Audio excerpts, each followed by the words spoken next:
शिव चर्चा के एगो बहुत सुंदर भजन सुनावतनी। आप सबे सुने लोगिन, सुन के लाइक कमेंट सब्सक्राइब भी करे लोगिन, हमरा भजन के ज़्यादा से ज़्यादा शेयर भी करे लोगिन। जब जाइबू गुरु के नगरिया, गुरु लीहे खबरिया, शिव गुरु लीहे खबरिया, शिव गुरु लीहे खबरिया।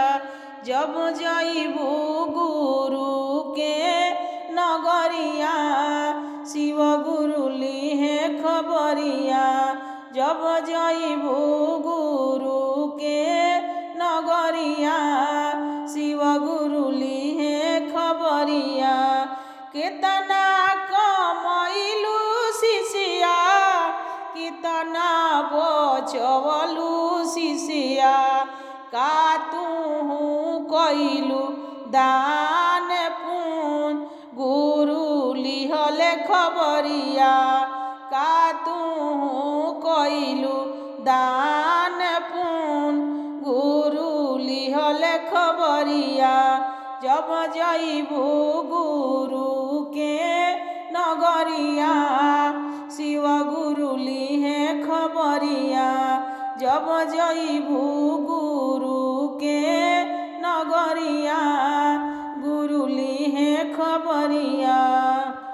बहुते कमैनी गुरुजी, बहुते बचवनी गुरुजी, बहुते कमैनी गुरुजी, बहुते बचवनी गुरुजी।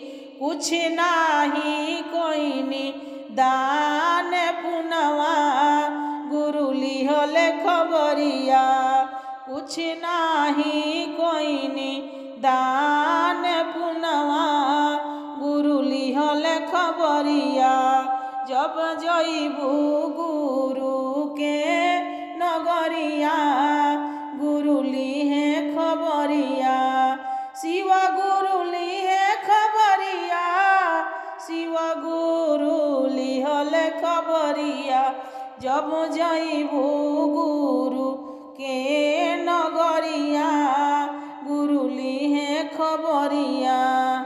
अबहू से दान कैला, अबहू से पुण्य कैला, अबहू से दान कैला, अबहू से पुण्य कैला, अबहू से कैला तू भजनिया, गुरु लीहे खबरिया। अबहू से लगाल तू नेहिया, गुरु लीहे खबरिया। अब से लगाल तू नेहिया, गुरु लीहे खबरिया। जब जाइबू गुरु के नगरिया, गुरु लीहे खबरिया। शिव गुरु लीहे खबरिया, शिव गुरु लीहे खबरिया। जब जाइबू गुरु के नगरिया, गुरु लीहे खबरिया। जब जाइबू गुरु के नगरिया, गुरु लीहे खबरिया। जब जाइबू गुरु के नगरिया, गुरु लीहे खबरिया। आप सभी के गाना सुनने के लिए धन्यवाद।